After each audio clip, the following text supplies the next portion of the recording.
Hello fellow crafters, Jadine here, and hopefully this will be a really quick video, but I've been working on this knitting pattern. I'm making a Christmas present for my mother, and I'm making her this, and I'm probably going to butcher the pronunciation of this name, but it's French, so I'm going to assume it's Rigoles, and I'm assuming it's Rigolet is the name of the pattern. And it has all these sloping, curvy panels within. It's a wingspan shawl, and within each wingspan, which is just a right triangle, are all these slopey, curvy patterns.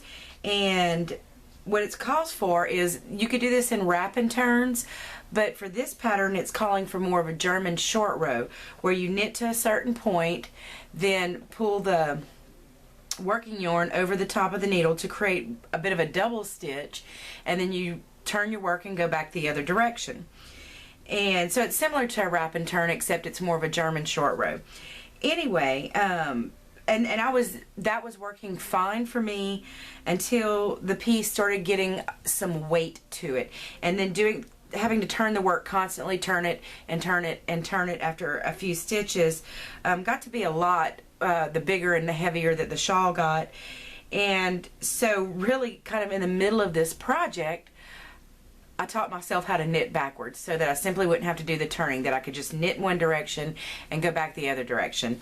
And now that I'm just about done with the shawl and my rhythm with it has gotten quite good, it occurred to me that maybe some other knitters out there who are working short rows of whatever sort, whether it be wrap and turns or German short rows, might benefit from seeing how this is done and when it would be useful.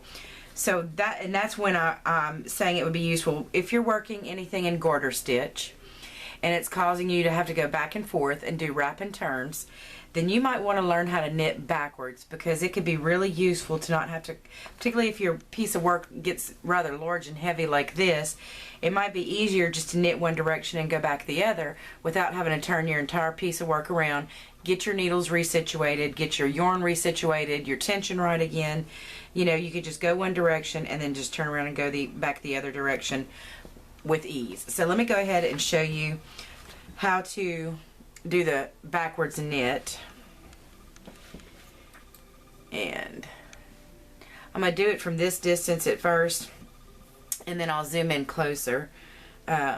This is just a little easier on me to film. I'm pretty sure I'll stay in focus. So basically you're looking at the complete opposite. Instead of your working yarn being on the right side of your work, it's on the left side, because you've knit that direction already. You've knit to the left already, and now you're knitting back to the right.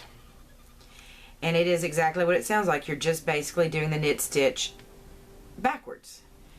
So a knit stitch would be to take, let's say your working yarn was on your right hand, but you would take your right-handed needle and put it in the front of the stitch, and then go towards the back and pick up your yarn and pull it through, and that would be a knit stitch. Well, basically you're doing that backwards.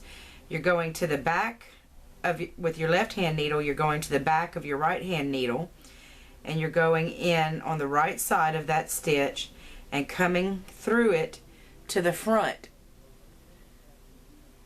like so. Now, let me put my yarn in the correct position and do that again. Okay, so your yarn's going to be in the front, and you're going to take your left needle, go to the right side of the stitch on the right hand needle, and come through until your needle's in the front. Your left hand needle is in the front, and then you're going to wrap your yarn around that needle counterclockwise and then pull it through, and you've just done a backwards knit stitch.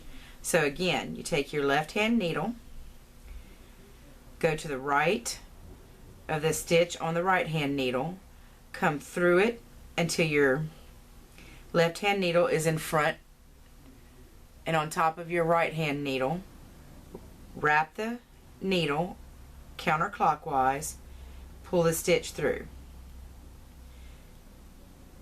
And it felt really awkward at first when I started doing it, and I was having a difficult time keeping an even tension. But I just kept doing it and kept doing it. And that was probably about, I'm on panel number 10 of this shawl. And about in the 7th panel is when I started doing this. And by the time I got to the 8th panel, I had my rhythm down.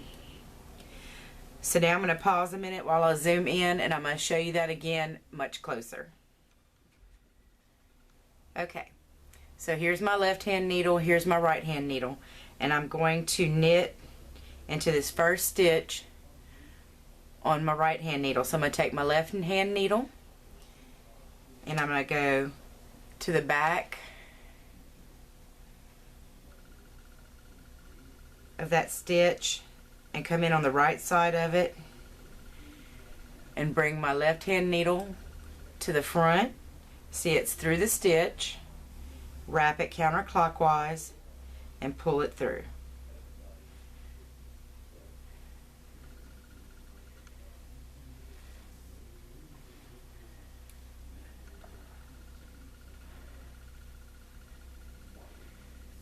Okay, one more time.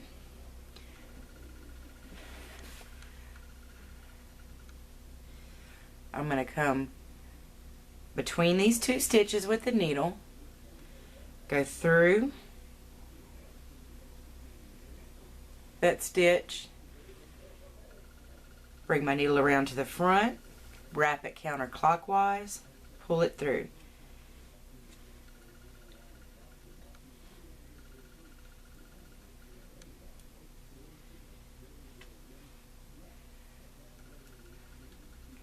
Like so. So yes, if you're working in garter stitch and you're having to go back and forth, or you're working short rows and you're having to go back and forth, you're definitely going to want to try and learn how to knit backwards. It's just going to make your life so much easier. And what I would suggest, if you really don't want to give it a try on a piece of work, you know, a large piece of work or something that's pretty labor intensive,